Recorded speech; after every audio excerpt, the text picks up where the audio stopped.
In this video, we'll explore how to use the searching superpower of subject terms. This superpower can transform searching in multiple disciplines. Let's say you're searching for a topic that has to do with people in the U.S. with a Central or South American heritage or identity.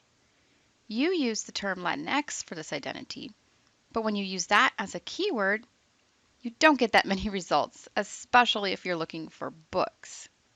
So maybe you try the OR function by putting all the synonyms or different words you want to catch that mean about the same thing inside parentheses with OR between them.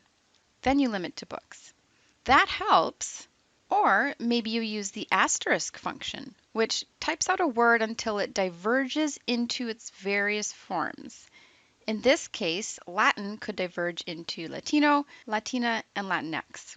And you put the asterisk after Latin, so it will catch all three. When you limit to books, you see that also helps. But you still may sense something is missing in your results. Why hasn't someone put hashtags on these books so that you can look up one thing and get everything that's related and leave out the things that aren't related? Well, someone has. The Library of Congress. Subject terms are official words and phrases that the Library of Congress has attached to items when they cover a certain topic. Usually, at least 20% of the content of the item is related to the subject term present. You can use the subject terms you find on book records as single searches, or you can use the subject terms as additional keywords in another search you perform. Because the subject terms are officially chosen, you can't always guess what that term is. It's best to find a book that's relevant to your topic to see what subject terms are present and go from there. Here we find out that Hispanic Americans is the official subject term for the Latinx demographic, even though that term is outdated now in our own common speech. But now, if you use Hispanic Americans as one of your keywords, you'll be sure to snag results that you weren't getting before when you were only using Latinx keywords, and as an added benefit, you'll leave out results that weren't primarily about Latinos in the first place, but simply showed up in the results because one word matched. This will make your result list shorter, but it should be much more relevant.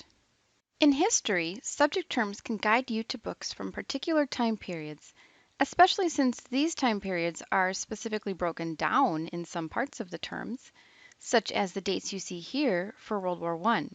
In music history, subject terms are essential for locating books on your topic.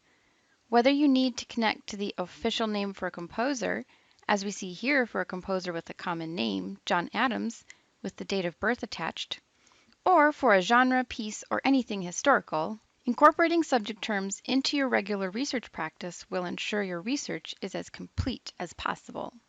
Subject terms can surprise you in unexpected ways, so it's best to always check. Did you know that the subject term for movie topics is not movie, film, or cinema, but motion pictures? Knowing that you should keep an eye out for this can make the difference between finding very few sources on Bollywood film to finding all the sources.